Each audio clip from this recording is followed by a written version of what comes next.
Global star Ram Charan next level planning లో ఉన్నారు. సాధారణంగా హీరోలు సినిమాకి లుక్స్ మార్చడం చూస్తుంటాం, కానీ ఈ మధ్య కథలే హీరోలని సరికొత్తగా మార్చేస్తున్నాయి. ఇప్పుడు మన మెగా పవర్ స్టార్ కూడా అదే రూట్ లో వెళ్తున్నారు. పెద్ద సినిమా కోసం ఆల్రెడీ ఒక క్రేజీ మేక్ ఓవర్ ట్రై చేసిన చరణ్ ఇప్పుడు తన నెక్స్ట్ మూవీ లెక్కల మాస్టర్ సుకుమార్ డైరెక్షన్ లో చేయబోతున్న సంగతి తెలిసిందే.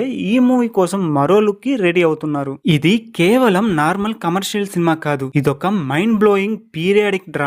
మనకు రంగస్థలం లాంటి ఇండస్ట్రీ హిట్ ఇచ్చిన ఈ కాంబో ఈసారి అంతకు మించి ఉండే ఒక సరికొత్త ప్రపంచాన్ని, విజువల్ వండర్ ని క్రియేట్ చేయబోతున్నారు. ఈ పీరియాడిక్ బ్యాక్ డ్రాప్ స్టోరీ కోసం చరణ్ క్యారెక్టరైజేషన్ చాలా డిఫరెంట్ గా ఉండబోతుందట. అందుకే ఆ పాత్రకు 100% న్యాయం చేయడం కోసం చరణ్ ఇప్పటి నుంచే కొత్త లుక్ కోసం ప్రిపరేషన్ ని షురూ చేశారు. లుక్ టెస్ట్ లు కూడా పక్కాగా ప్లాన్ చేస్తున్నట్లు ఇన్సైడ్ టాక్. సుకుమార్ సినిమాలో హీరో రగ్గడ్ గా రాగా ఉంటాడనేది ప్రత్యేకంగా చెప్పక్కర్లేదు. మరి చరణ్ ని సుకుమార్ ఈసారి ఏ రేంజ్ లో చూపించబోతున్నాడో అని మెగా ఫ్యాన్స్ అప్పుడే అంచనాలు పెంచేసుకుంటున్నారు. పెద్ది లాంటి మోస్ట్ అవైటెడ్ స్పోర్ట్స్ డ్రామా తర్వాత సుకుమార్ పీరియాడిక్ వరల్డ్ లోకి చరణ్ ఎంట్రీ ఇవ్వడం నిజంగా టాలీవుడ్ లో one of the biggest project కాబోతుంది.